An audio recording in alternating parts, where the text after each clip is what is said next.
The smell of decades worth of cigarette smoke and dust hits my nose instantly.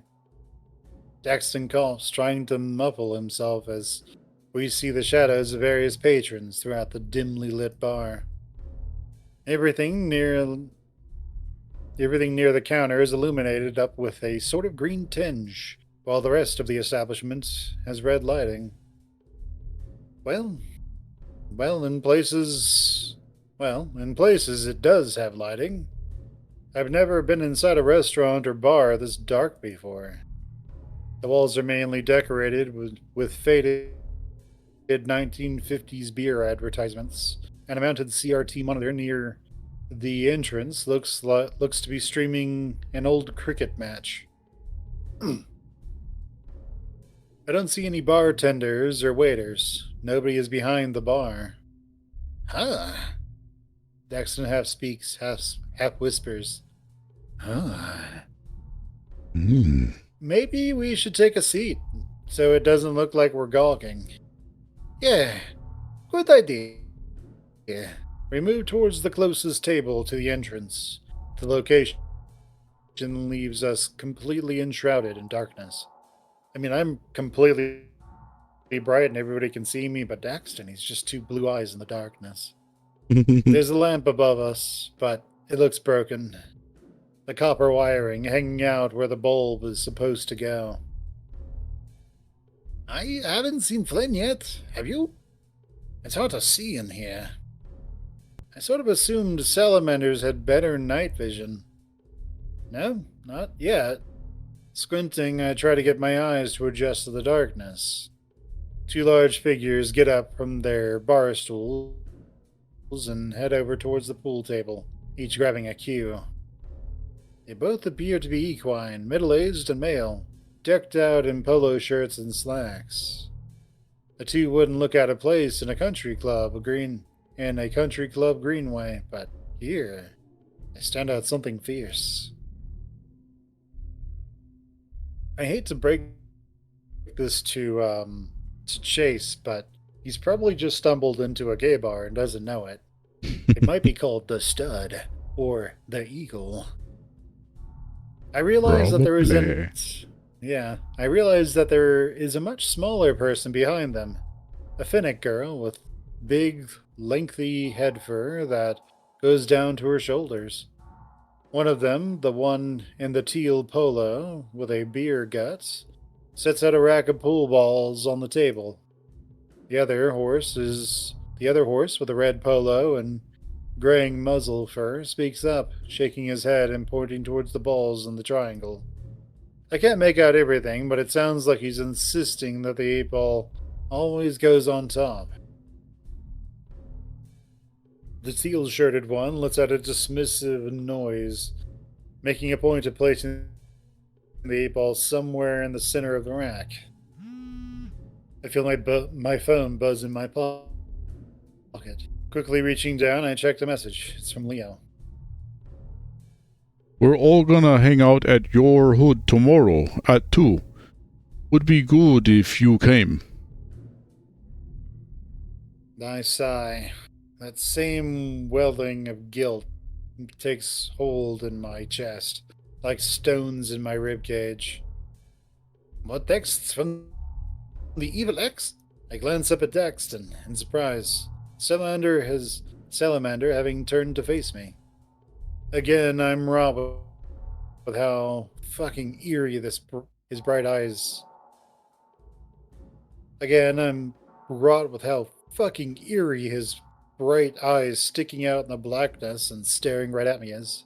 He's not evil.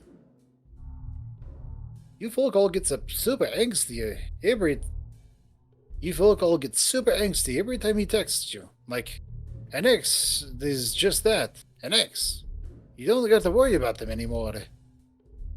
Daxton crosses his forearms and rests them on the table for a moment before hastily pulling them back. He grimaces, wiping his arms on the fabric of his shirt. Looking down, I can see that it's been a while since the surface table has been properly wiped down. There's no napkins in sight either. I peer at the message again, trying to think of what to say in response. Well, circumstances are kind of different here. He's been one of my closest friends since I was really young, and when I left town for college, we never actually broke up. Oh. Skin on his face pulls tighter, though I can't make out what expression he's making. So he's not actually your ex then? We hadn't been together for 3 years. Hell, before this trip, I hadn't even spoken to him at all in at least 12 months. It's not exactly true at all. That's not exactly true at all, now is it? A heavy feeling in my chest grows stronger. Look, I don't have time to go over the past 15 years of our relationship. He holds up the flats of his rubbery palms. Sorry, just trying to get to know you and all. He turns back around, smooth. He turns back around, smooth, Jace. I take back my reply to Leo. I'll be there. Until I cancel again. Don't you worry. Still not going to formally break out with you. Nope. Big The brain. sound of bellied laughter comes from the pool table. The sound of belly laughter that, from the pool table, catches my attention. The red poloed equine slaps the back of the smaller fennec, who looks to have just made a pretty nice shot. Her head fur flutters in front of her face, and then slips right off, falling on the pool table. A wig. I realize now that the fennec isn't actually a girl at all, at least not physically. Daxton saw it as well, and we exchange a brief glance. The two men don't seem to pay much mind outside of a brief chuckle. Behind them, a red light flicks on, and another group becomes visible at the table to their rear. Is a 30-something German shepherd with a pompadour, cut head fur, and a black muscle shirt stretched taut over his large chest. He's watching the billiards game intently. His arm is around the back of the seat next to him, and in that seat is Flynn, staring right at me. Fuck. God, how long has he been there? Could he see us the whole time? Daxton sees him too, Salamander forcing a toothy smile and waving at his roommate from across the room, from across the bar. It's one of those humongous, huge waves too, where you, stick your hand all the way out above your head and wave it back and forth. Hey, look at me! Hey! Look at me!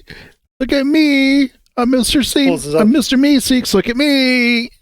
Pulls his other arm up and waves them both around, look at me! Flynn doesn't wave back. He just keeps staring. The seconds pass and nothing happens. We just sit here. And he sits there. And neither of us moves. Eventually, Daxton moves and pushes himself up to his feet, and I reluctantly follow suit. Everything goes quiet as we make our way to the other table.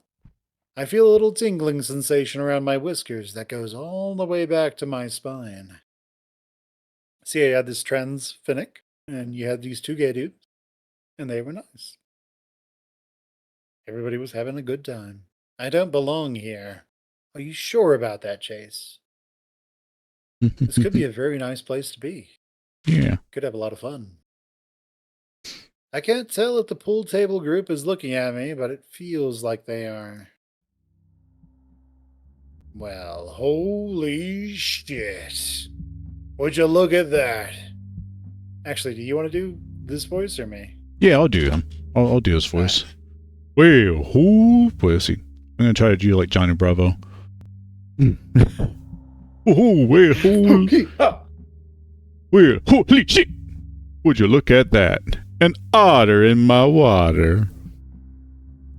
The German shepherd speaks up with an accent that sounds more West Coast than Southwestern. He drops his arm from Flynn's chair, beaming at me with his reddish-brown eyes. The canine turns his attention towards Daxton, eyeing him over. The salamander has his hands folded together. smiling nervously. And Daxton? Daxton blinks. Evening. Have we met? The man chuckles. Nah, nah. But I've been with you before. Whenever I come to Skillboard's house here, you're always in your room all loner-like. Flynn's slitted gaze flicks from Daxton to me. His expression seems to harden before my eyes. What the fuck are you doing here? His scaled fingers curl up into fists briefly before unfurling, a large lizard fidgeting in his seat. His tie is gone, and he's unbuttoned most of his shirt. Okay, play this cool, Chase. I found your phone with an invitation to this place. It's all propped up and everything. I say the last part with a bit of an accusing tone. Flynn narrows his eyes slightly. Invite? You didn't tell me you were bringing some friends. That's a first. The shepherd grins again. Tension so thick that you could cut it with a knife doesn't seem to dissuade his cheery demeanor. I didn't. He makes an acknowledging grunt, his gaze flicking between us for a moment. Well, I'm Ryan, you know Flynn, and I know Daxton. So, who are you? He looks at me, expectant. Before I can speak, Flynn does. Chase. His tone is terse, bordering on outright warning. Chase! Weird. Ha! Fucking otters are cute as hell. Like, you got your wee stubby fingers, plus you're all squeaky and shit. I blanch, not sure whether to be flattered or offended. I look down at my fingers.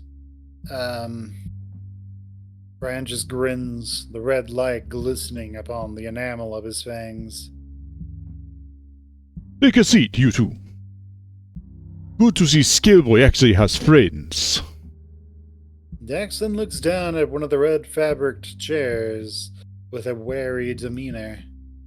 Well, as long as they're not too sticky. This elicits a throaty, crackling cackle from the dog. It's part of the charm. Oh, much like yours? Oh ho! Fuck me, man. Good one. I take a seat across from Flynn, who's now staring at a wall. Glancing over, I notice that Daxton has been standing with his hands folded behind his back, his posture completely vertical, just like Captain Amicus does in Ad Astra. Salamander scoots past and takes a seat beside me. He fishes out Flynn's phone from his pocket and slides it over to him across the table. Flynn looks at it for a good 3 seconds before snatching it and shoving it into his pocket. You're welcome. I didn't ask for this. Daxton shrugs indifferently. Flynn looks at me again, his expression less intense, but still a frown. Hi! A quiet yet shrill toned voice peeps up from behind us. Turning, I see the gender-ambiguous Fennec, Fox from earlier. This is totally for you, Finn. They quickly walk past us, tugging lightly at Ryan's shirt. They mumble something I can't quite make out, and Ryan practically coos back at the little Fennec. He reaches up, squeezing their waist, and they make a little erp noise. Ryan pulls out his wallet, withdrawing a few bills, and hands them to the Fox. The middle-aged horse duo walks up as well, cues in grasp. With one of the red pillow bumps, and the with the red polo bumps into the fennec, resting his hand on their shoulder. They flinch initially, before a sheepish smile forms upon their lips. The fennec spins around clumsily, nearly toppling over onto the table. The older male catches them and keeps them in place. Easy now, desert cutie. Let's see. So I've got Fennec, Daxton, Chase. Do you want to do this horse? Yeah, I'll do the horse. How many horses are there? There's two, There's- but are they both voiced? I don't know if they're both voiced or not. Who knows? We'll figure it out. Yeah. They wrap their arms around a Yura. Yeah, go for it. Easy now, desert cutie, if you want. Easy now, desert cutie. They wrap their arms around the equine's girthy midsection, their paws gingerly patting at his back pockets. Oh, and you want some money for something from the bar, sweetheart? Don't know where the tender's gone and ran off to. Red Polo fetches $20 for the $20 bill for the fox, placing it in the little one's maw. They're treating them like a youngling, but the fox seems to be at least 30 years old from the sagging of their face and splotchy fur. Of fucking course. Casey's doing that bidding war bullshit again. Flynn takes a swig of his booze. The older men stare at him, suddenly looking a bit uneasy. Red Polo turns, trying to usher Casey away towards the main counter. However, the fox seems to resist. They squirm, quickly writhing out of the equine's grasp and stumbling their way over towards Flynn, nearly crawling on top of Ryan to do so. Everyone seems to freeze in place as the fox pushes their muzzle up close to Flynn's. Flynn looks dull-eyed back at the fennec. I don't got any money for you. It's okay. I just want to make you less grumpy. Grumpy. They look at each other, saying nothing. Flynn's parts. His lips. Flynn's parts his lips slightly, and the fennec pushes their face against his, maws meeting in a deep kiss. His eyes go wide for a moment, then shut tight, returning the affection just the same. My heart feels like it stops, and my sweat goes cold. I feel sick, like I want to puke or something. I mean, I had felt some sort of deep gnawing feeling since I saw Ryan's arm around Flynn, but I guess I wasn't prepared for something so visceral. But I don't do anything. I just sit there and watch. Ryan, meanwhile, grasps the fox's rear, grinning in that Cheshire way he does. Good to see you're not sourpussing the whole night, Flynn. Are you fucking kidding me right now? Fucking whore. Red Polo turns, leaving his friend behind and making his way towards the exit with a few huffed swears. The tea-poloed male, who is some sort of Shire Clydesdale type, watches him leave but doesn't follow. Says the married man. Casey pulls back from Flynn, a string of saliva still hanging between their lips. Flynn's nostrils flare as he exhales upon the fox's face. This seems to set Casey off, and they kiss him again, with even more ferocity. Daxton's looking at me now, his eyes wide. The salamander silently mouths, "Hey, what the fuck? Hey, what the fuck?" I don't even have the capacity within me to respond with anything other than a curt nod. Well, really putting on a show for the new friend. Teal Polo is looking down at Daxton and I now.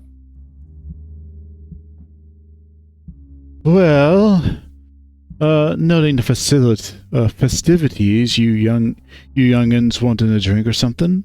I'm Mike. No, we're good. I'll have two doubles of whatever tequila is the cheapest. Mike blinks. I'll be right back then, kid. Let me find the bartender. Ryan's back in the smoke room, Seabiscuit. So this is this sort of like the renovated version of the 1920s. The smoke room? I think so. Okay. That's pretty dope.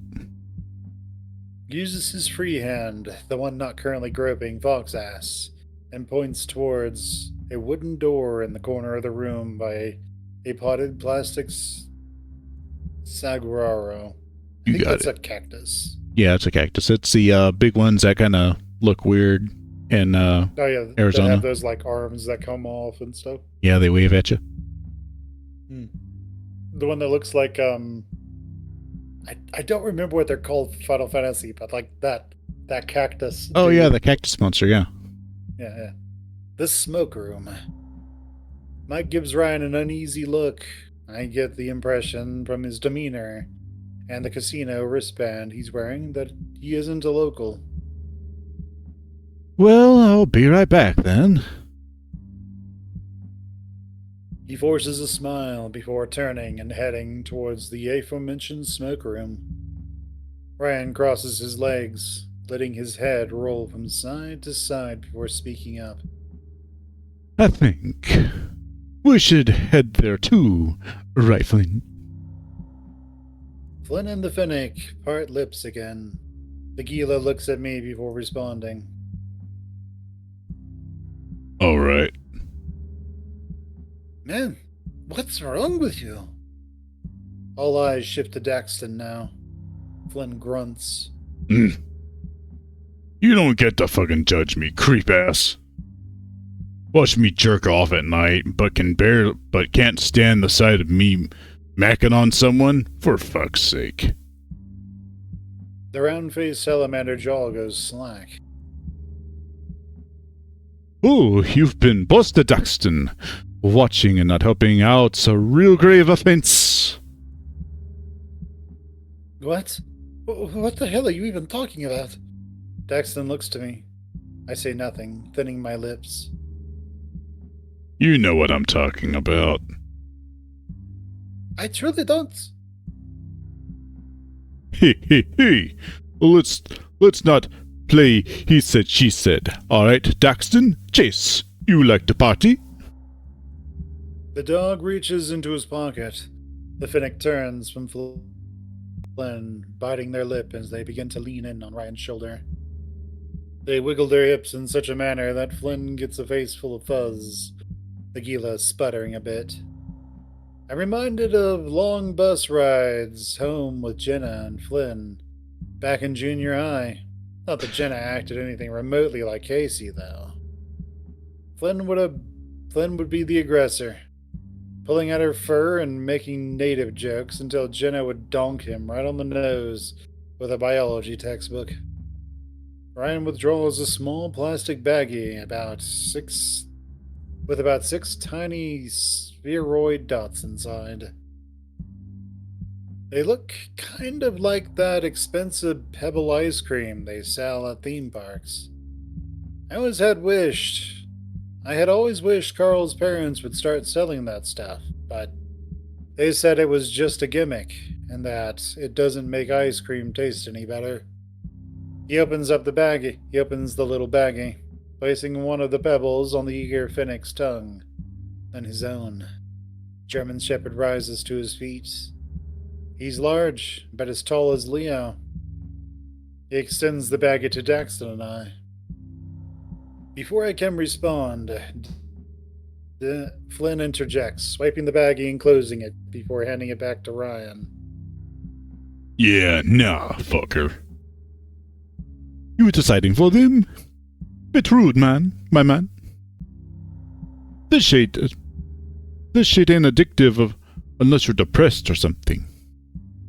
Daxton's got a heart condition, and I'm fucking pretty sure Chase has got drug tests for summer internships to worry about. Daxton crosses his arms over his chest. Yeah, I'm good. Candy from strangers and that whole business, too.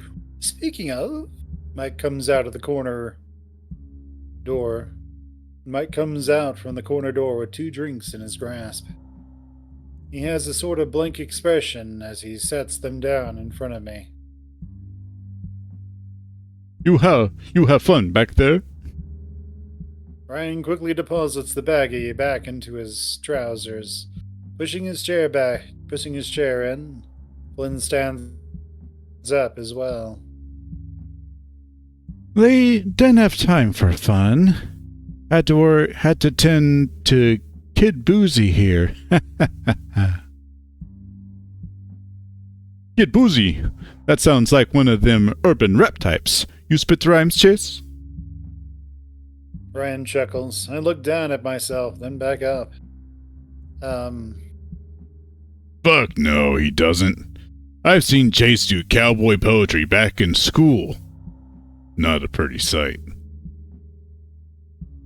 He looks at me, seemingly uncaring of the fact that Casey is now all up on Ryan and not him. I remember you and Carl got up and did yours about alien abductions and anal probes in the desert. The principal got so pissed. I let out a little huff as the memory. I let out a little huff as the memory comes back to me. Surprised he remembers that. Yeah? It didn't start off that way, but UFO rhymed with lasso, and it was all downhill from there. Cowboys versus aliens. Holy shit. Ain't no probes, eh? Ryan grins, reaching over and slugging my shoulder. His angle's off, so it's more like a tap than a punch. Daxton lets out a slightly exasperated noise. That was your take away from that conversation? You sound like you've got a probe or two up yours, Daxton. Or a lack thereof. Daxton closes his eyes and rubs the flat of his nose, still looking a bit flustered from Flynn's accusation earlier. I clear my throat, speaking up towards the towering equine beside me. But, thank you, sir. I give the large horse a nod of appreciation before taking a hearty glug from one of the glasses. Oh my god, this fucking burns. My muzzle pulls into a grimace as I try to swallow as much as I can, eyeing the glass. I only got about a fourth of the way down the double. Guess I'm the designated driver now. Oh. Ryan thrums back towards the door to the aforementioned smoke room. Hey, you all want to join? We're good, Ryan. Flynn basically pushes Ryan's back, shuffling the seemingly attached Casey along with. A long silence follows, and all three of us watch them until they disappear behind the faded wooden door. I let out a long exhale, then place my face in my palms. I don't know what he meant when he said I watched him jerk off. What the hell is he talking about? I can hear the creaking of the seats across from me. Mike must be sitting down with us. I would take it as the highest compliment if someone was watching me beat off. I'm never leaving my room again. I'm assuming you youngins are also new to this dusky establishment, is that right? Mike speaks in a sort of southern drawl cadence that's more like bayou than prairie. And if you ain't gonna drink that, kid, I'll gladly finish it for you. I uncover my eyes, slowly reaching for the glass of auburn liquid and bringing it to my lips again. The second time doesn't hurt as much, and I manage to swallow another fourth without any tears. Yeah, this is the first time for me. How did you find out about this place? He crosses his arms, leaning back in his seat. The chair creaks in audible protest to his weight. I was about to ask the same thing. You was wondering what Q Puffs. Oh, I did? Yeah. I was about to ask the same thing. You was wondering what Q Puffs like you two would be doing in a place like this. I got a couple meetings down in Peyton, so I stopped by the casino for a few hours with the one-armed bandit. So I have one of them sex applications you download to your cell phones, right? Downloaded that all by yourself, did you? Daxton comments dryly. Well, can't exactly get my nephew to help me out with that one, could I? You could. It'd just be very awkward. Much like this whole night. Daxton's staring at the wood grain of the table and tracing it with his fingers. A bit rough, yeah? Well, anyway, I was on this sex application, and this fella started chatting me up with the huffy one I was just with. He was also staying at a casino. He suggested we come down here for some fun, so I followed suit. Place was packed with Finnick folk earlier. They all went back there, though. He points towards the corner room. So, this place is for gay guys, right? That's most probably the case. That okay with you? A slight smile curls up on the edge of Mike's maw, and Daxton is wrought to a brief stutter. I don't care, you know. You do you. I'll do me. Maybe I'll do you too, yeah? Oh my god! Daxton has been slapped. Daxton looks like he's been slapped, his tail coiling inward. Mike just chuckles in a bassy rumble. Oh boy, that straightened your curls, didn't it? Did you download that all by yourself? Ha! You sassy little shit. My phone vibrates. Is that, a hail from Tactical? Daxton says it as if it's physically painful for him to utter those words. Mike's expression shifts, and he looks curiously at the salamander. I check my phone. It's from Flynn. Come to the smoke room alone. Huh. The emptying feeling that had taken hold of me seems to alleviate some, and is quickly replaced by a whole new sort of anxiety. So maybe he's not leaving me high and dry, after all. But what the fuck is he doing? A hail from Tactical? It's a reference. I held up my phone. Flynn wants to talk to me, I think. Never straightforward with him, is it? I don't know, kid. Still watch that Astra. Oh my god. These two nerds are just gonna be like... It's nerd alert time! Nerd alert! They're just gonna be sitting in like a corner, like animatedly chatting to each other about Tactical, about that Astra. Like, oh my god, remember that one episode with the cell women? Oh, dude, do you remember the trouble with Tribbles? Yeah, I do. They're like space bunnies. What? Dax's attention snaps so quickly back to Mike, it's almost comical. I'll be right back. You can text Carl or something and ask if he wants to come in. I push myself up to stand, realizing my legs feel kind of weak. I hadn't noticed much at the time, but they were shaking earlier, something fierce. There's a no smoking sign hanging from the corner door. Little irony, I guess. With a low breath and a straightening of my shirt, I pull the handle and step inside. Jenna tackles me. Starts beating on Carl. How did he get in here? My feet touch what feels like bare soil. With a quick check, I realize the floors are wood, just laden with a layer of dust, grime, and peanut shells.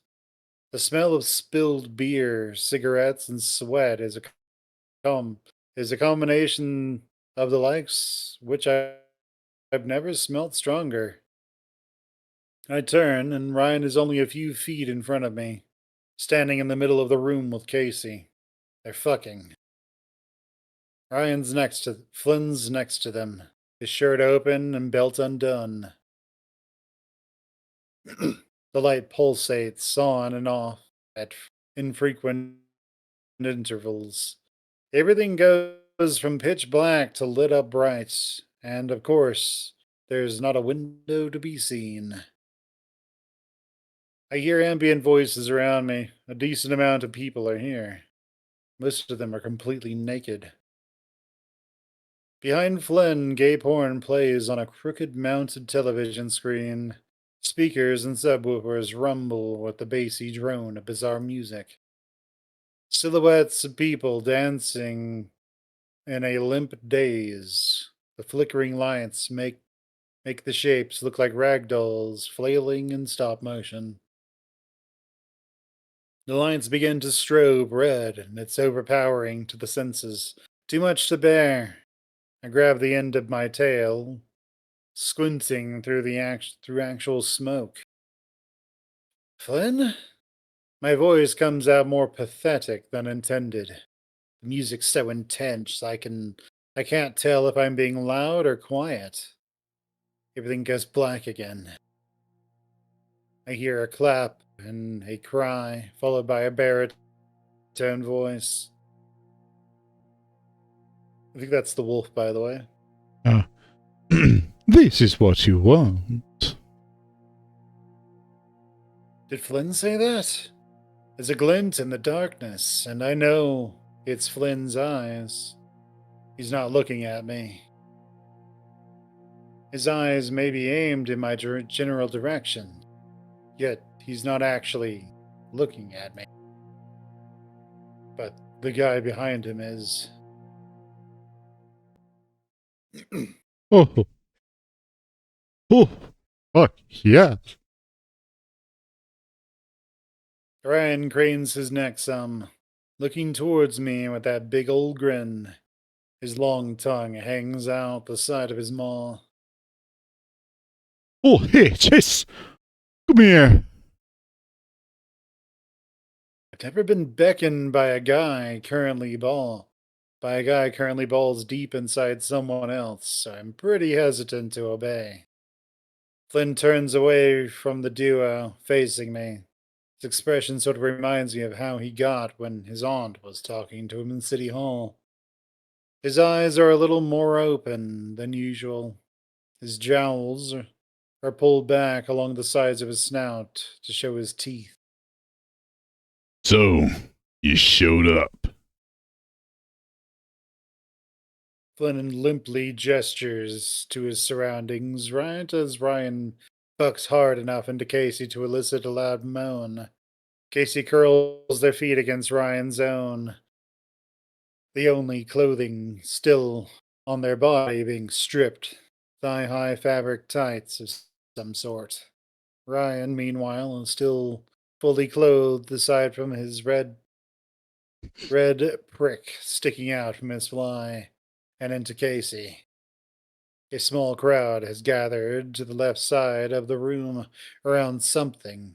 Can't make out what, but there's more moaning in that direction as well. Flynn's attention seems solely on me, despite everything happening around him. He's waiting on me to say something. I step forward, letting go of my tail. Suddenly, Casey grabs Flynn's shirt, nearly yanking him over. You know! Flynn blinks, turning to speak briefly to the Finnick. Just give me a minute. Should we try to play it cool or just admit that Chase is completely out of his element and he's just like, this is fucked up, man. Zoink Scoob, this is fucked up, man. So, here's the thing. I've been in spaces like this. This is just... It's not pure abandon, but you're all having a great time. And Flynn's gonna see through Chase's bullshit either way. So, my real question... Be honest. Oh, go ahead. I mean, like, the whole thing is, like, this scene is about honesty. It's about what you want. It's about letting go and just embracing and being. You don't need to play it cool. But if it's this is fucked means he runs away, that's not good. Yeah, that's not good. And if he plays it cool, Flynn's going to see through it, but will everyone else? Let's make a save. So, go back. Save. Let's go with this is fucked. Okay. After saving. Okay. I push my paws into my pockets. God, how the hell did I go from watching all this? Sorry, wrong door. I turn quickly, trying to figure the weird twisty door handle to get out of here. I hear the rustling of fabric and the jingling of a loose belt. A hand grasps my shoulder, and judging from the orange and black pattern, it's Flynn. You can't keep your nose in your own business. You know that, right? Despite the words, he sounds worried. I clear my throat, trying not to sound too freaked out. Well, you know me, snoopy journalist. Don't worry, this isn't going in the report. Is he? You gonna get me hanging over here with this? Ryan rests his heavy chin on the cooing Casey's shoulders, giving Flynn and I puppy eyes even as he bounces Casey on his crotch. You look like you got it covered. Flynn keeps his hand on me, though no longer as tight. So you did leave that phone out for me to find it, right? Flynn rolls his head some as if debating speaking further. Finally, he looks back down to me. Didn't expect you to bring my fucking roommate. That was awkward as shit. Now I gotta deal with the fallout of all this when I get home. You're the one who accused him of watching you masturbate after making out in front of us. I'm pretty sure he did. Or at least someone was. He doesn't seem like the kind of person to do that. And you never struck me as the sort of person who would be dumb enough to bring him along when I tried to make it damn clear I just wanted you. I blink. Wanted me? He ushers me back against one of the walls near the entrance. Looking around, I notice that the clientele seems to mainly fall into one of two groups: Finnick natives and middle-aged men. Most of them look like generic dads, which makes Flynn's presence here all the more strange. What the hell even is this place, Flynn? I feel the Gilla's weight shift against me as he shrugs. It's if I know. Some fucking thing, though. Ain't it? It's, you know. He looks at me, something to be judging the expression, seeming to be judging the expression on my face. A fucking sleazy dump. There's a flicker of a smile on Flynn's face before the lights come back on. It's laden with a tinge of nervousness. With everything illuminated, I can finally see what the small crowd is all gathered around. There's an actual tiger in the middle. The guy must must weigh 300 pounds. On his paws and knees in front of him is a rather chubby finnick. Large for his species as well. There's a jar of lard next to them, and the tiger's paw is. There's literally someone getting fisted over there, Flynn. Yep, I know. I wasn't gonna comment on it with you in your fragile mental state and whatnot. Remember, gentlemen, remember everyone. You make a duck bill, and then you just go where you're not getting resistance. After you lube up. He sniffs, staring ahead while looking tight-lipped. How'd you even find this place? Brian showed me it a long while back. It was so fucking gross. There was like 4 old ass beavers with balls down to their knees rutting in the corner. And you came back? Boy, this ain't fucking ritzy ass Pueblo where there's 12 gay bars within 10 miles, equipped with cheap beer and blowjob dispensers. You get bored. And lonely? Flynn grunts, and I feel his weight on my shoulder intensify some. So, Ryan's your friend? My voice comes across more curt than I meant. Flynn fidgets, the music getting louder for a moment, so we don't speak. He's the friend that's not going to be leaving in 3 days. So he's the friend. A pang hits deep inside my chest. I get quiet. I thought, fuck it. Might as well get all the baggage out and show you what I'm apparently all about and shit. You're all about seedy sex clubs? Well, it's just... I can't exactly go telling anyone else in the group about this shit. Oh yeah, Jenna. I was out at a bar off the res and was fucking some of your people the other night. How are you doing? Good point, Flynn. Give him that. I frown, coughing a bit from some of the passing smoke. The people smoking inside and the lack of adequate ventilation are making my eyes water. God, she's already furious at you. TJ, do you know what sounding is? Because me and this bull guy did it last week and we had a cross necklace. Reminded me of you. So here's the big question. Do you know what sounding is? What I see? No. It's where you take some sort of rod, it can be metal or glass, and we'll get really technical here because that'll probably work. And you insert it into the urethra.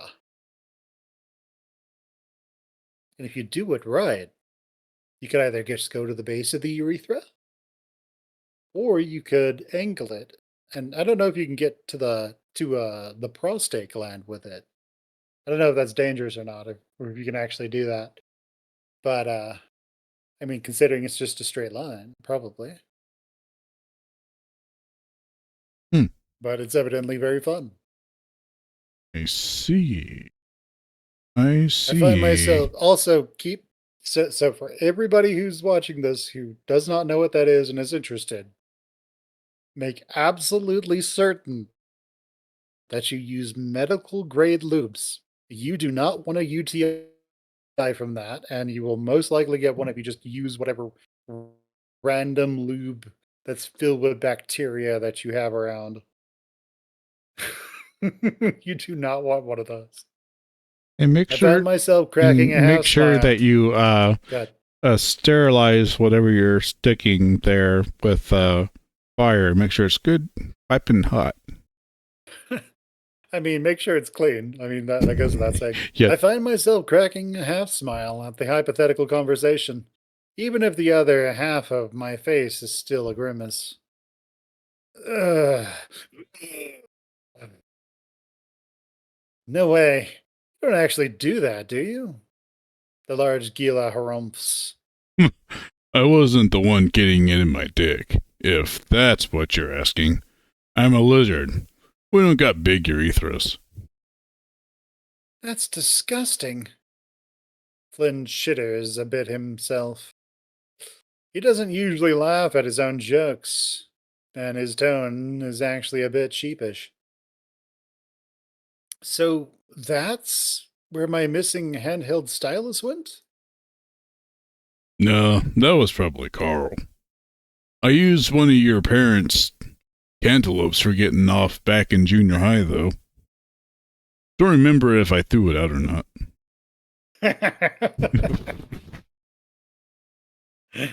Again, Flynn fidgets.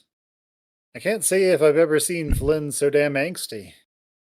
I'm aghast, unsure whether he's being serious or not, though I might as well counter him. Aha, you sure it wasn't one of the cucumbers? Nah, they weren't big enough for me. To my surprise, he reaches down and grabs my waist. Look, you obviously ain't warming to the scene back here. That's an understatement. So if we're gonna have a talk, and I ain't pushing ya one way or the other for this shit, let's do it outside. I'm not sure what he means by talk. In fact, I doubt he's even sure what he means by talk. Still, it sounded like a better idea than staying back here. I mean, that's what I'm here for, right? To talk to Flynn? Right. Sure you are. Alright, man. I'm alright. I'm okay. But that sounds fine. Flynn gives me a dubious expression. I feel him squeeze my shoulder some. Where are you two going? Ryan calls out from across the room mid-thrust into Casey's behind. After a few people actually turn their heads, looking at us. Flynn hesitates for a moment before grunting and shouting back. We're gonna go shit in each other's mouths. I blink. I blink. Flynn tugs on my shoulder, and we hastily leave the smoke room.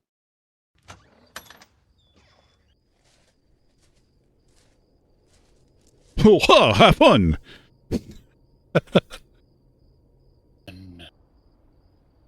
Of course, you fucking brought Carl too. We come to a stop just outside the building, next to the small wash that winds by the parking lot. It's amazing how fresh the air tastes in contrast to the inside, though I feel the smoke in my fur even now. The bottoms of my feet are also stickier from sources I'd rather not contemplate. For some reason, I'm a bit shaky, like it's cold or something. It still feels above 60 degrees out here, though. Aguila crosses his arms over his chest. His expression remains indiscernible, though his demeanor is twitchier than normal. So am I, though. So you and Carl are like best friends. Why are you so upset that he's here? Flynn frowns. I told you earlier, dipshit. This wasn't supposed to be some big-ass gathering. Never thought I'd say this, but you seem like you're ashamed or something. Which, I mean, makes sense. This place is like Flynn cants his head some, already defensive. What? Like stuff you read about. Stuff that doesn't actually exist. Flynn waves dismissively, making some sort of disgruntled noise. I don't know what you want, Chase. I got feeling about what you think you want, but not what you really want.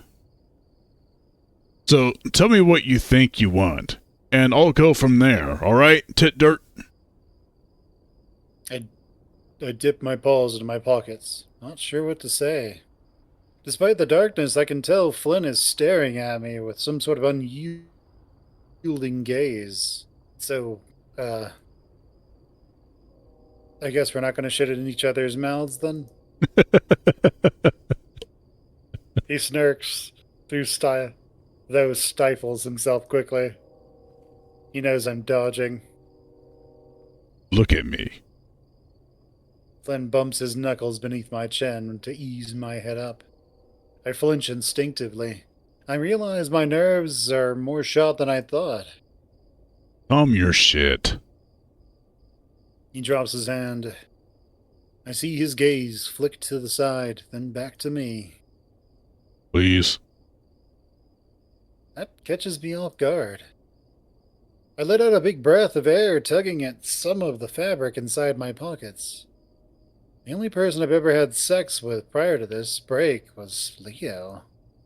I'm not really ready for this sort of stuff, you know? I mean, Jesus Christ. I didn't even think you were ready for all of that, and you're... Flynn, the giant slut. Yeah, I know. We joked about that sort of stuff in there when we were kids. Didn't actually think you'd go this far. Okay, hold on. You're telling me you didn't fuck a single guy for the past 3 years? Yeah. Jesus fuck, Chase. You're an independent-ass adult living in a big city. You're not even that ugly. Your body's got this weird lumpness shit going on, you smell like a clogged sewer drain, and your soul patch makes you look like a hipster cunt. But you could probably get anyone you wanted. He looks at me like he's going to elaborate on that last remark, but he doesn't. Thank you? I reach up, touching my bit of chin scruff again. Still there. I get it. You and Leo being together so long fucked you up. You had your little perfect romance until it wasn't. You were 2 gay kids in backwards ass shitville. Woe to ya and all that. Except you weren't the only 2 gay kids. There was one more. Flynn brings his hand to his temple, rubbing at his brow ridge. He steps off. He steps offward, moving close to the edge of the wash. Despite everything, I follow him. I came out to you first. Yeah, and that was fucking baffling. He huffs, kicking a crushed beer can into the sandy loam below. You never took a fucking guess? The curtness of my tone takes him by surprise. He turns my way, his slitted eyes seeming to bounce as if they're looking me over. Your horny 15-year-old ass wanted my dick. I let out a frustrated groan, resisting the urge to shove Flynn into the wash. No, idiot. You were the oldest, and despite how crude you were, I knew you'd know how to handle it in a way that wasn't, I don't know, patronizing or something. After everyone found out I was like this, people started treating me differently right away, yeah? I was 18. You were 15. You never took a fucking guess. I furrow my brow, pulling my paws out of my pockets and crossing my arms tight over my chest. I wasn't gonna take advantage of some tumultuous kid whose balls just dropped. The moral quandary didn't stop our supreme group patriarchy, though. After that, folks started treating you different because you had a big-ass Latin wolf wrapped around you at all hours of the day.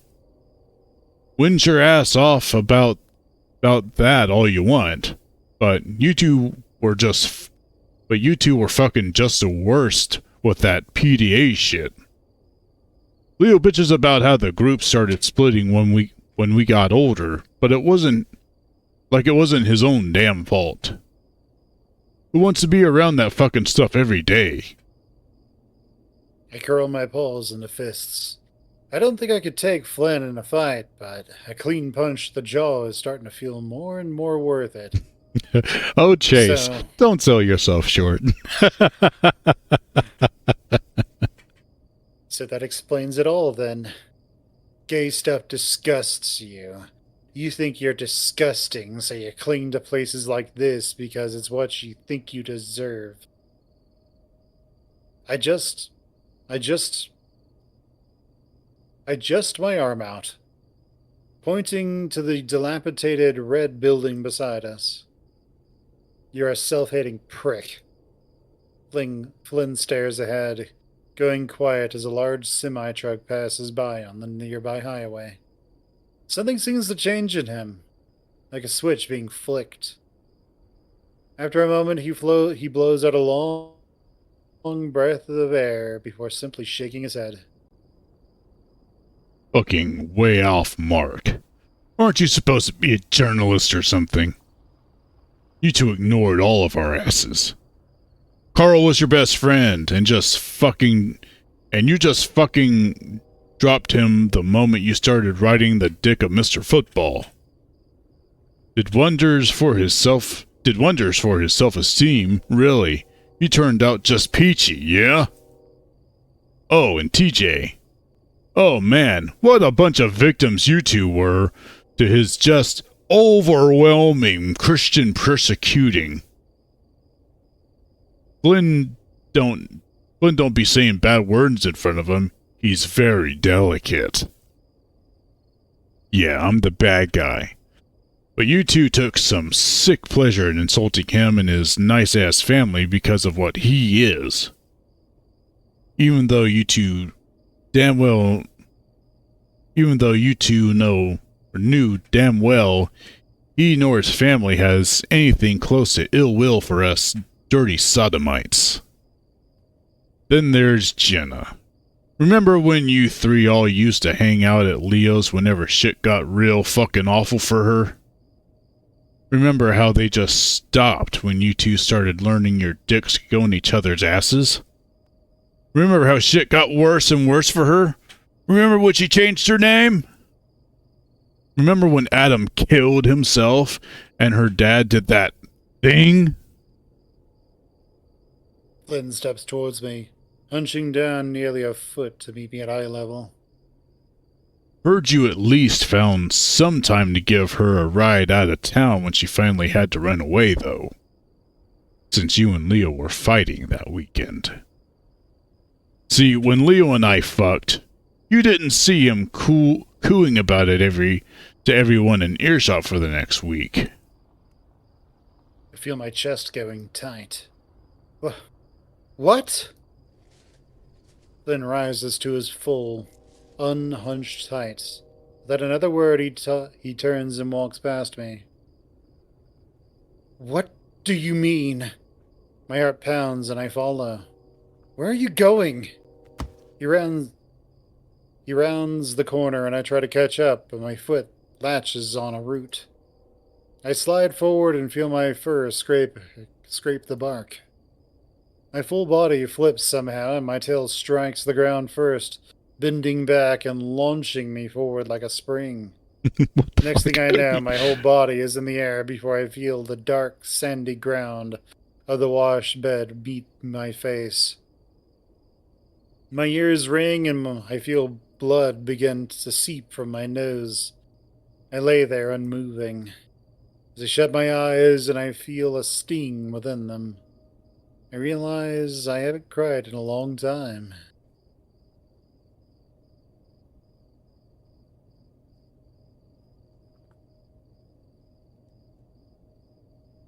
All right, and that is where Friday. we will call it for this. So, You want to talk about the there, smoke room, Mr. Bam? yeah, there's so when we look at America, I know we're Fuck going really yeah. big. We're going really big from the start. So, America is absolutely petrified of sex, despite the fact that, every single American resulted from sex. We take this stuff and we hide it behind curtains, and we do everything that we can to try and obscure it, to hide it, to shame it. But you really don't need to be doing that. We have enormous, we'll say, assault rates that are, we'll say, intimate in nature, I guess. And the part of that comes from people just being encouraged to repress constantly. America is a country of sexual repression. When you go to Europe, like literally, like a man and a woman might just be friends, and they just look at each other and it's like, fancy a shag? All right, sure, let's do it. And they'll just screw, and they'll have fun, and they'll enjoy themselves. And afterwards, they can step away and be like, yeah, that was just a shag. We were just having fun. Not a problem. This isn't some big thing. We just did it. We had a good time. Now we move on.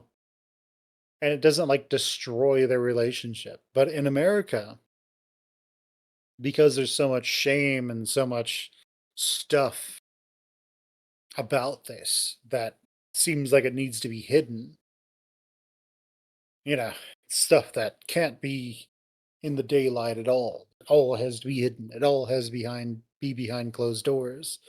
There's a certain type of shame to it all. And as a result of that, people in America are very sexually repressed, like to a holy shit degree.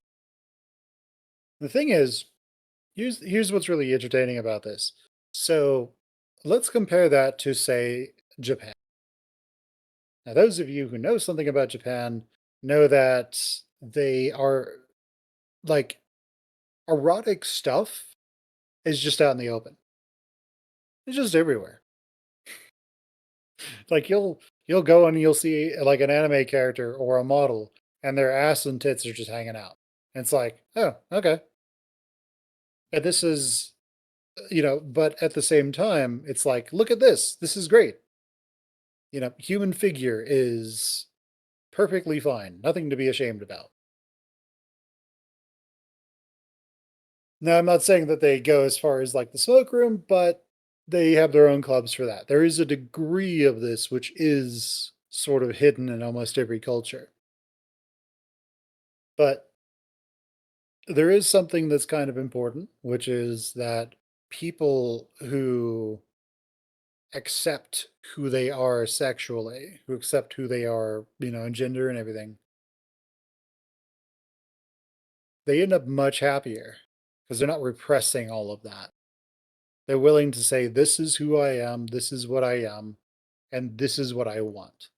And being able to say that, this is what I want, this thing right here, that's what I want. That's good. That's really important. The kind of some of the interesting things that come with that is whenever you have like someone who obviously is not accepted, if you will. So when we look at Flynn, his aunt does not seem to approve of him being gay. That's the gist I get. And so, for him to be successful and happy, he has to hide that because kind of he's kind of at her beck and call. She has a lot of control, it seems, in his life.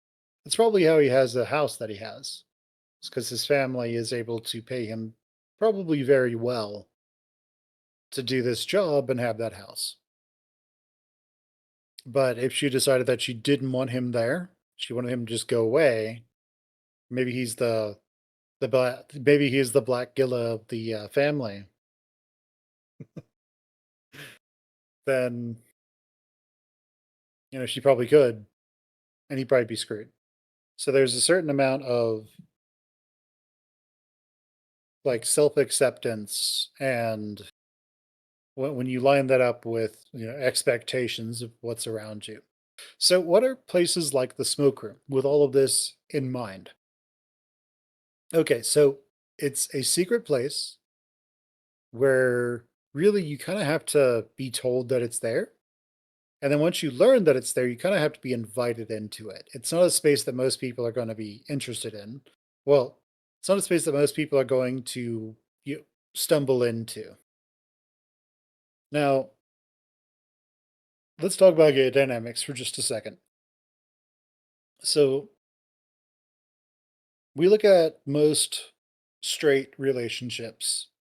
You don't run into a whole lot of poly relationships. Um, Poly relationships are just polysexual, polyamorous relationships, polyamorous specifically. So you don't really run into a ton of those because in a poly relationship, a polycule as it's called, you have multiple people who are all sort of in love with and having sex with potentially each other all the time. So you would have like, let's say the smallest one that you have is three people, and they're all three of them are in a relationship with each other in a big three-way, and they all accept that and they're all happy about it. Okay, makes sense. Everybody's getting what they want. The problem starts to come in with straight relationships because now at least someone has to be bi, right? So if you have a relationship where it's a man, a woman, and then another woman, well, one of those two women is going to have to be some amount of bi for it to really be a poly relationship. Two guys, one of the guys has to at least be some degree of bi. Maybe he is heteroflexible in that relationship somewhere. But when you run into gay relationships, you don't really have to worry about that. Everyone's gay, or at least bi to some degree. So everyone can sort of enjoy their poly relationship and have a good time. Now the trend is that you will have someone who is a little bit older, sometimes much older, who's the one leading these sort of polycules. But there's also this concept of a fairly open pack, if you will. So when it comes to gay groups, you'll have a pack of people where typically you have a leader. It may not, they might be the actual leader of the group. They may be I don't like using terms like alpha or beta or omega because those get used by incels. Because incels look at like that wolf pack research that was done that the author but so they look at that one where that guy suggested that wolf packs have like alphas, betas, and omegas and all this stuff. And then he spent like the next 10-20 years basically telling people that research paper was wrong. Here's what's actually going on. And everyone just ignored him. He's like, guys, that research was bad research. Don't believe it. It's not how they actually work. Everyone just ignores him. Okay, sounds good. But we'll say you have the pack leader, who's kind of like the CEO. You have the uh, pack, the active pack members, we'll say. They're the ones who go and get stuff done. And then you have the people who are just members of the pack, are just there to enjoy themselves, but aren't really doing anything or really leading anything. And, so we have the leaders, the doers, and the tag alongs, I guess we'll say. The leaders, the doers, and the participants, maybe. I'm trying not to like make any group seem bad because they're not bad. So what's going on there with Ryan and his group is Ryan's the leader, and he has a handful of participants. I'm not really sure if there's any like doers there. Like maybe Flynn is one of the doers. Maybe one of the horses is a doer. Typically, these the members of these packs can be somewhat disparate in their locations, and they'll come together for things. The Fennec is 100% one of the participants. The trend tends to be that in terms of who tops who. Um, you may not know that terminology. Do you know that terminology, Terry? I mean, top and bottom and stuff. Yeah, like who we'll say I enters whom. think it's usually the top enters the bottom, Yeah, and yeah. Okay. You, yeah. you got the idea. Um Typically the top is the one that's doing the penetrating. And the bottom has But like a lot of say in like what they actually do, right? oh no no no no. It's 100% 50/50. Like Uh, 100%. This is the thing that people don't seem to get about this whole dynamic. It's 100% everyone is doing what they want and everyone who's participating is fully on board. This is the thing that the media gets wrong about a lot of this stuff. Like it's still a relationship, it's still 50/50, but there's illusory boundaries that are in place. We're like we're playing that, someone has more control than someone else. But in all actuality, it's 50/50. that's why they got safe words and stuff whenever they're doing something like BDSM. Like it only goes as far. It's supposed to only go as far as like the person that's the I guess what was it, the sub in this case, So, in that case um, wants it to go. so we're getting into some pretty technical terminology there. A sub is different from a bottom, believe it or not. Um, Mm. but we can simplify it down to a we'll just not even go there because that's like Whole different thing. that's like TED Talk levels of explaining stuff. TED talk. Well, welcome to my Like, TED talk about sex. dude, there are entire wikis written about this stuff. Like, yeah, it's really complex. But I will say this just about BDSM real quick.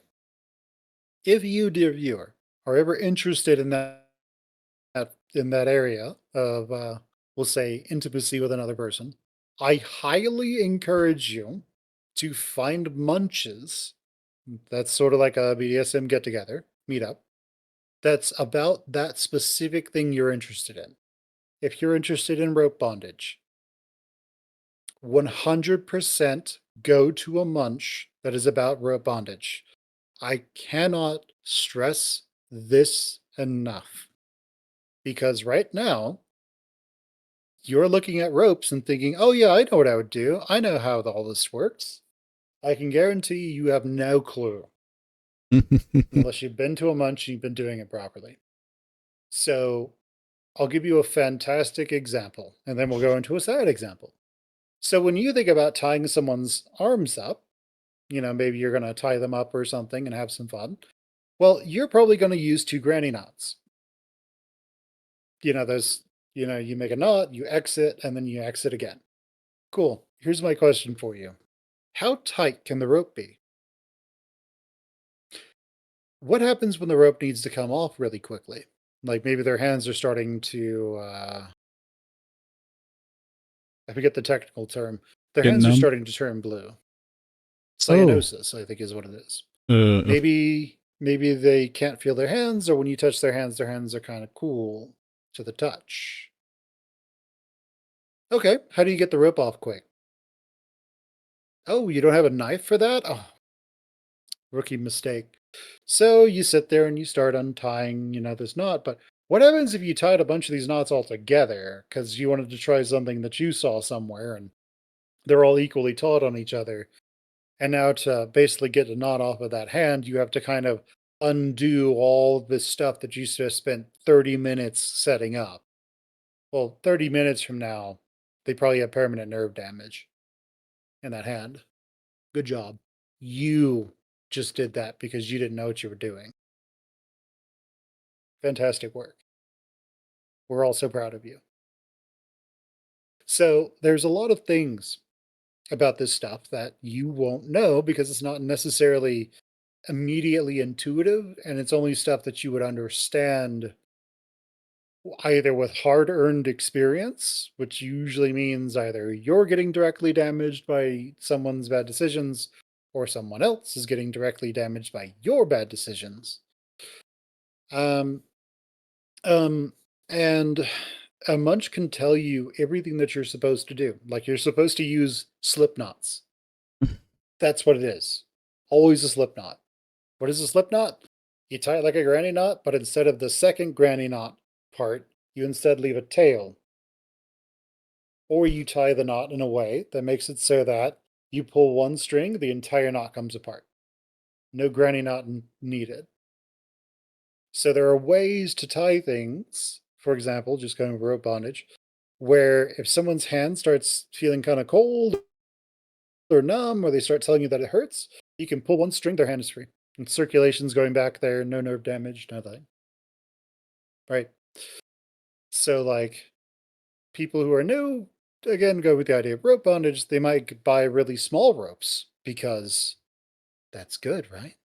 Terrible idea. You want as big of ropes as you can possibly use to get around them and restrain them, because then the pressure of the rope is distributed over a larger part of their body. Up to a certain extent. You don't need to be having like ship cables, but You don't want. You also don't want. I guess one point in that, because I have zero experience in this, is you don't want to. You don't want tiny rope because, like, trying to. You ever felt fishing wire cut into your skin? That don't work. yeah, it bites into you. It's not fun. So my point in bringing all this up is there are literally rope munches where riggers with an R will, that's what you call a person who likes to do rope bondage, will happily teach everyone in rope bondage. They'll have like the basics, they'll have intermediate, they'll have moderate, they'll have advanced. Advanced is where you can probably start doing stuff like suspension because you know how to actually properly distribute weight over someone's body so that you can literally suspend them from, say, a hook or something, with a bunch of rope. And you can do all kinds of stuff. But there are rules you have to know how to follow.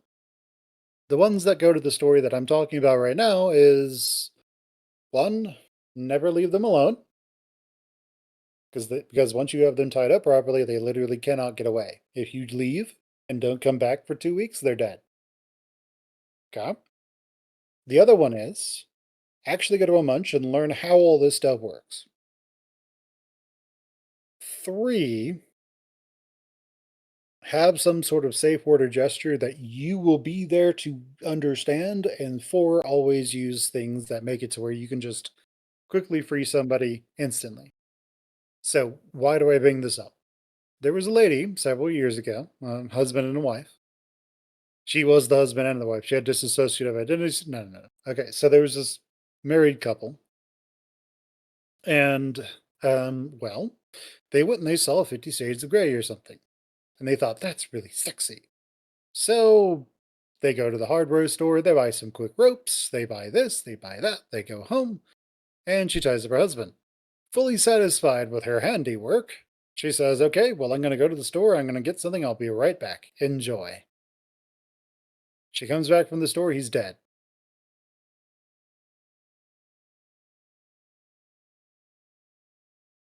Why did this happen? She didn't know the rules. She didn't know what to do properly. And as a result, that man probably died a very agonizing, slow, and horrible death. And she had no intention, presumably, of making this happen. It is very, very, very important that you understand that all of this stuff is supposed to happen safely, 100% safely, not dangerous, or as safely as possible. Like there's something called safe, sane, and consensual. That's what 90% of stuff happens in. There's something else called RAC, which is risk aware consensual kink. RAC is usually has the risk of causing permanent damage to you, and SSC usually doesn't. So an example of these SSC would be like, simple rope bondage. The rack version of that would be hanging someone and then bringing them down before they, die. So it was very important. So just be aware that if you are new, you should 100% not be doing rack at all. Period. Okay. The other thing is that most of the time people start off as bottoms in scenes and then move to tops. Even if they would normally want to top, most of the time people will start off understanding what it's feels like, what this stuff is, before moving on. And almost every single top that I've ever done anything with has always told me that they do it to themselves first, or they have someone do it to them first, and then they do it to someone else. It's like I knew a person who was like someone that he was playing with had asked him to take a taser, full blast straight to the nuts. And he said that sounds like not something he wants to do to someone. And so he was like, well, I want to know what this is. And he decided not to do it to that person. He decided that was the limit. So in that entire thing, there is generally goes by stoplight color codes. You'll have green, which is, go for it. You'll have yellow, which is let's slow it down. I'm still okay with what we're doing, but if we keep going further and further into this, it's going to start becoming to where I'm not okay with it. Then sometimes there's an orange, which is basically saying, hey, we're getting to the danger zone here. We need to back it off. And then there's red, which is I'm done. Release me. I no longer consent to any of this. Get away from me. This needs to stop right now. Basically, what they translate to. And typically, if there isn't an orange, they'll let you know that they're starting to get close to red, and people can pull back from that. And like people have an extremely wide array of interests, and there's tons of stuff. So in the smoke room, we saw a Fennec Fox who may or may not be trans. There's a long and storied history of people who cross dress for pleasure, we'll say. Most of the time, you see that more among bottoms and subs than you do tops, typically speaking. But either one works. Whatever they want to do. Believe it or not, most queens, like drag queens, are not gay. Most of them are straight, and they just do it as like a form of self-expression, which is really interesting. Which is why it's like the makeup's like 50 layers deep and stuff and ridiculous and gaudy because it's supposed to be ridiculous and gaudy. They're not trying to pass. They're not trying to blend in. They want to be as visible as humanly possible. That's the point. Um, but we have our Fennec there, and sometimes you'll have someone who is NB. NB means they're just non-binary. ENB. In the letters NB is where NB comes from. And that basically just means non-binary. They're not siloed to being to one gender or the other. They're sort of just this in-between area. Back in like the 90s and the 80s, they called that androgynous. So when you look at like David Bowie and people like that back in the 70s and 80s, where they had this sort of aesthetic where you couldn't really tell definitively if you were looking at a guy, if you're looking at a man or a woman, that ambiguousness. That's kind of what they were going for. In the modern era, you have this wonderful thing where people are feeling more free to be trans, before a certain asshole got into office, and supported by other assholes. But you have, hopefully we get back to supporting trans people and non-binary people and gay people, which would be fantastic. Um, because when people are straight, you have this nice little cushion that you can hide behind, right? And so with that sort of safety blanket, you can get away with a lot of things. You can have your weird interests and your oddness. But when you're gay, when you're NB, you have to know that's what you want. You have to know that's what you are. Like, you have to know to an extent. You can't get away with just, sort of not really committing to anything or really caring about this stuff. You do end up knowing. And you have to accept that about yourself. Otherwise, you just end up in this perpetual state of non self acceptance, which is a sort of hell, if you will. So, people have to get past a lot of cultural shame. Anyway, so there's, we look at the smoke room, there is a lot of truth to that. So,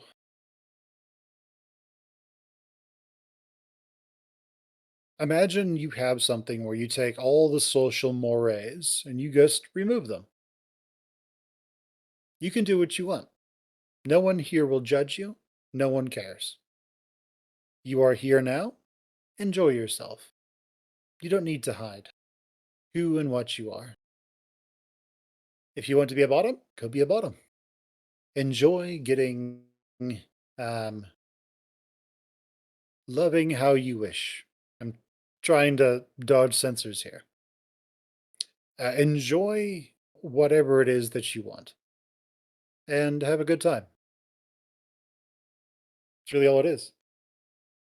It doesn't matter if you're like a 7 foot tall, muscle bound giant or a 3 foot tall, really short person, we'll say. Doesn't matter if you're a 7 foot tall giant who's a bottom. Doesn't matter if you're a 3 foot tall, um, really short person. If you're a hobbit and you're a top, there's somebody somewhere out there who will want to have fun with you. But it's just accepting that truth, if you will, and going for it. That's what the smoke room is. It's being able to just ignore all that. Throw everything, throw all of the repression and shame and everything to the wayside, and accept that you don't have to carry all that crap. You don't have to be repressed. There might be times where you have to mask to get through life, but you don't personally have to feel bad because you want to go have gay sex. That's fine. Go for it. You don't have to feel like you're a bad person because of this. Go for it. But there is a certain degree of, like, in society right now, where you have to not just be like overt about it. But at the same time, there's another thing, which is where if you're too repressed, if you're masking too much of this stuff, people can also tell that. What's nice in for people born these days is that, well, I guess for Gen Z and a little bit of Gen A, I don't know how old Gen A's are, is that you're getting to this point where during the, I think, 80s was when Stonewall was, that fight has been fought for the last 40, 50 years for you. So nowadays it's like, well, gender expression, not gender expression, but sexual expression is now protected. You know, I mean, we have a Supreme Court that's against that, but hey, hopefully we won't in the future. But we have something where if you're gay, that's fine. One, you're protected legally from being fired from your job because you're gay in most states that aren't hellholes. You laws are not supposed to be written to that discriminate directly against you, despite Republican hellholes trying to force those things into place. And people aren't allowed to just target you directly, but people still do. But at least you have legal recourse against it. And we're starting to see more people in media who are gay or NB or trans who aren't just the butt of a joke. Like CSI Special Victims Unit. Every time there's a gay dude where something bad happens to him, like it's always a joke to them.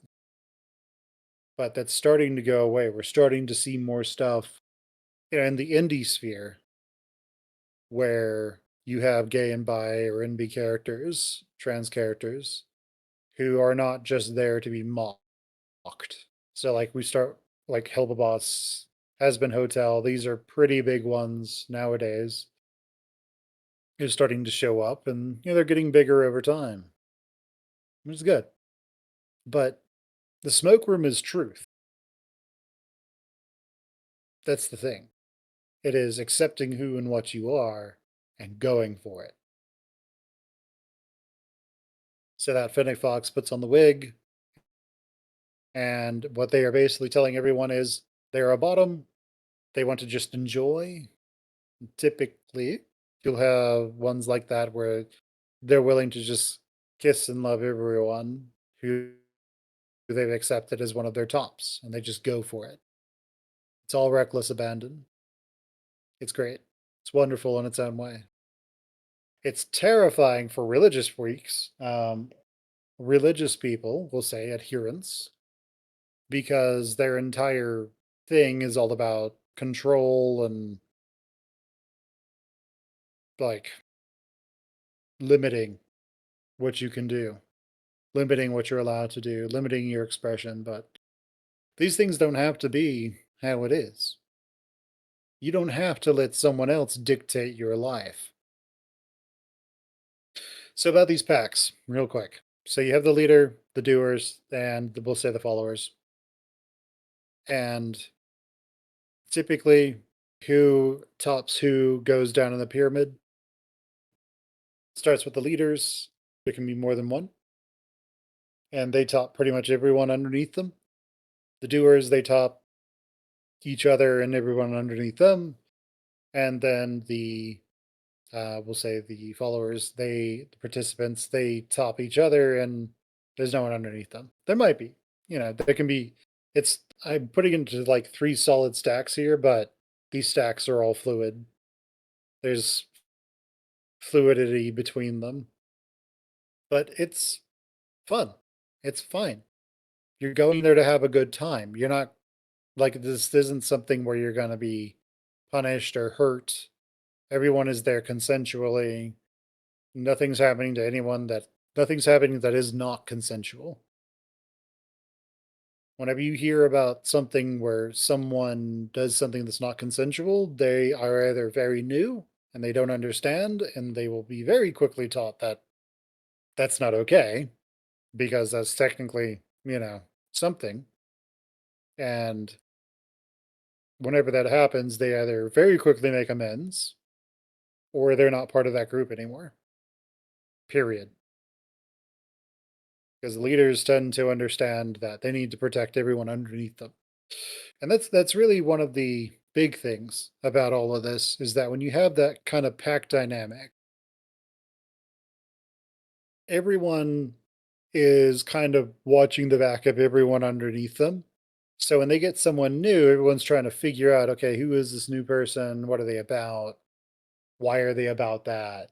How can I control, like, not how can I control them, but I want to make sure they're actually safe for everyone else.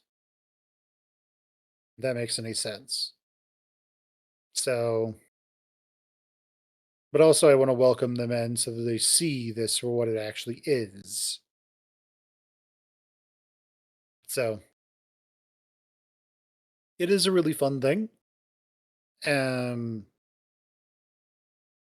but part of that is also not just being so lawful that you're just stuck in that. Like, be more neutral, embrace the abandon of it, embrace how weird and wacky the world can be, and it can be a lot of fun. But anyway, that's the smoke room. Mm, is what it is.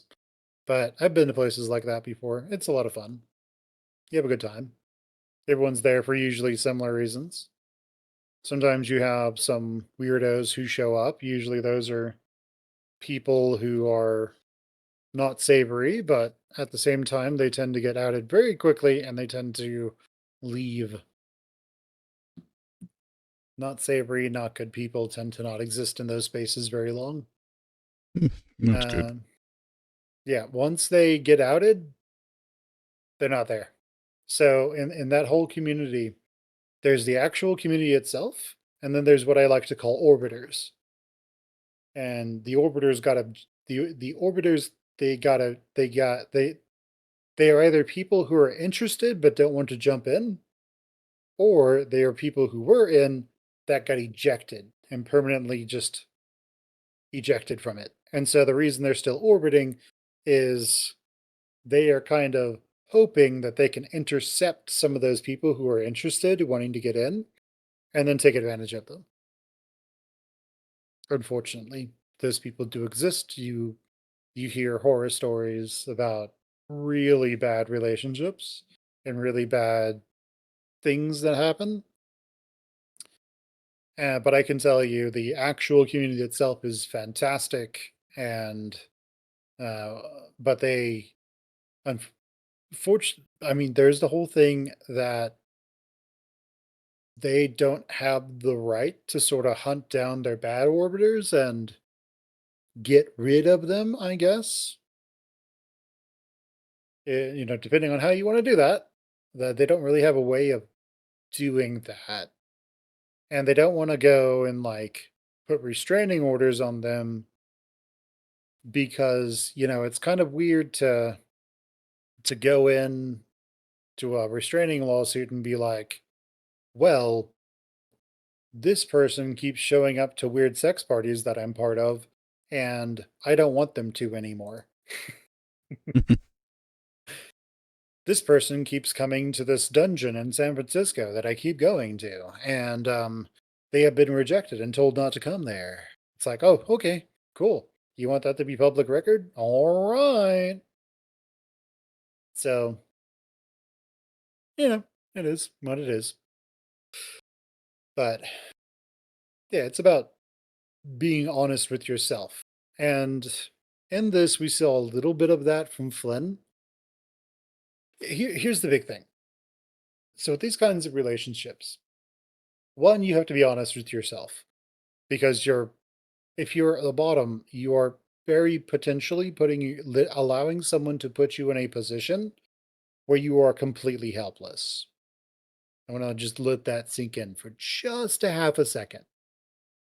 If you are interested in bondage, well, congratulations. When you are fully bound, you're probably in a room in someone's house. You probably, at this point, can't escape from that bondage. Or if you can, it's because you were given a quick release. But that might not be openly available to you. So you are in a position where you cannot get out of that position without help. And three, you have to have willingly agreed that this is what you wanted and then trusted someone enough to put you in that position where literally they could kill you by just not untying you.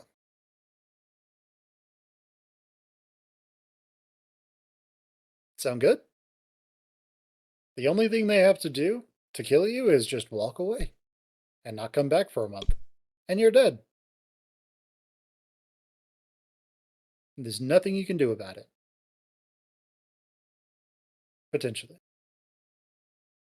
You have to allow yourself to be put in a position where you are completely helpless, potentially, or at such a disadvantage that if that person decided to hurt you, you wouldn't stand a chance. Let that sink in. On the flip side, someone else is trusting you to not hurt them, and they willingly put themselves in that position for you. And you have to accept the responsibility of that. So you have to expect basically you have to accept responsibility for their needs during the scene, but also after. Not just I'm going to do this, then I'm going to leave, but I'm going to do this, and now there's a chance that they have, we'll say, emotional needs after that that I'm supposed to tend to. I have to take care of this person afterwards. I can't just leave and be like, "Don't call me." It's kind of important. So, yeah, it's something where you have to be very, very honest. And to get to that point with someone means you both have to be brutally honest with each other. And that's what Flynn was trying to be with Chase earlier. And he came to the realization that Chase had no idea what he wants. Chase is in that in between area where he doesn't know what he wants. He sort of has an idea, but he sort of doesn't. It's a little bit of yes and a little bit of no, and I don't know, and maybe. So it's the whole point of, well, okay then. You don't know what you want. Anything I do with you could be dangerous to me. And so people tend to have crises of identity, and eventually they figure it out, and eventually they have a good time. But I will say, places like the smoke room are interesting because it's something where it seems really weird and freaky at first, but once you've been there a few times, you get used to it. Eventually, it stops being all that weird and you can actually enjoy yourself. Instead of it being strange and new and odd, you see it for what it is. It's a bunch of people having the time of their lives. Just reckless abandon, enjoying. Because what is the point of being alive if not to enjoy yourself? Right? To an extent, within reason, but truly, what is the point? Money? You die and you leave all your money here. Do you really want to spend the next 60 years of your life working your ass off? 50, 60 years of your life working your ass off? Being miserable every day of your life with someone who hates you? Kids who you're obligated to only to die bitter and angry, knowing that you should have enjoyed yourself, regretting your life? Go, enjoy. That's the most important thing. If that's in reckless abandoned smoke room or a place like it or dungeon or somewhere or at at someone's house party or a party somewhere, go do that. Enjoy yourself. No reason not to. If that's you like to go skydiving or you like to go mountain climbing, like to go cave diving because it's dangerous or whatever, then go do that. Don't sit around and not do anything. Lament the fact that you're alone. Like, just go enjoy. The world exists for you to enjoy it. Other people exist for you and they to come to a mutual agreement of how you will mutually enjoy each other.